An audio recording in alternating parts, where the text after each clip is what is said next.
So we just listened to the Bronx. Why do we listen to the Bronx? We'll listen to the Bronx because they're brilliant. And Good point. It reminds me of a time it must be about 15 years ago, when I was in a punk band, and the bass player Zan, he just burnt me a copy of that album that's off of it. And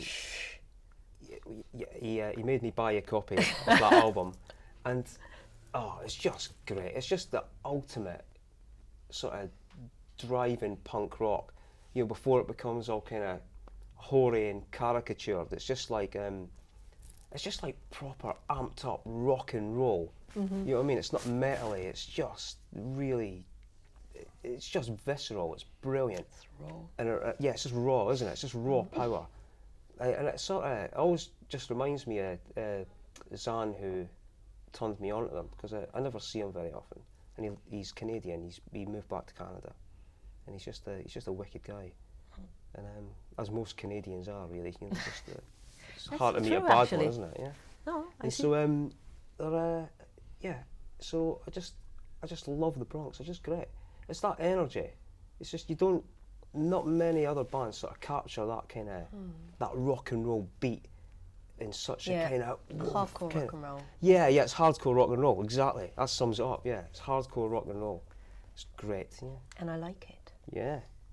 Yeah, there's a quality of, again, authenticity and rawness to some degree that, which interestingly then, the authenticity part especially makes me think about your next song, which is just Scott-Heron. Yeah.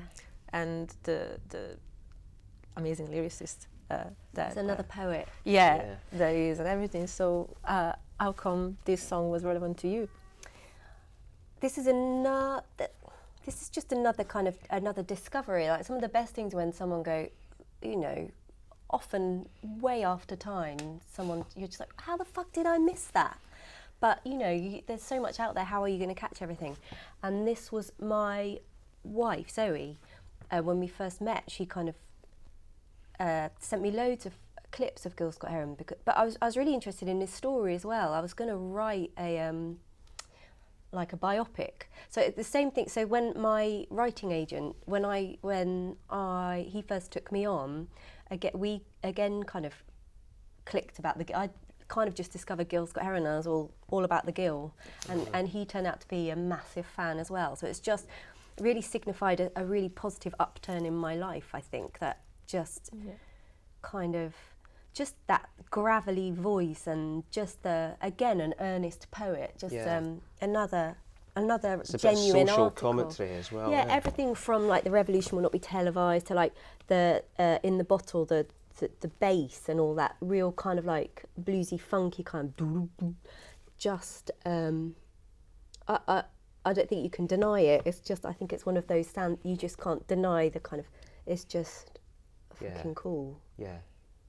And again, it's social commentary, but very, very poetic and sort of erudite, the way that he writes. Musically savvy as well, isn't it? It's just and his writing, he was a real kind of literate, again, a massive crackhead, but so that, that kind of, it's very tragic, really, his story, but yeah. But he got healthy. Got healthy before he died. I like that. So let's absorb some Gil now.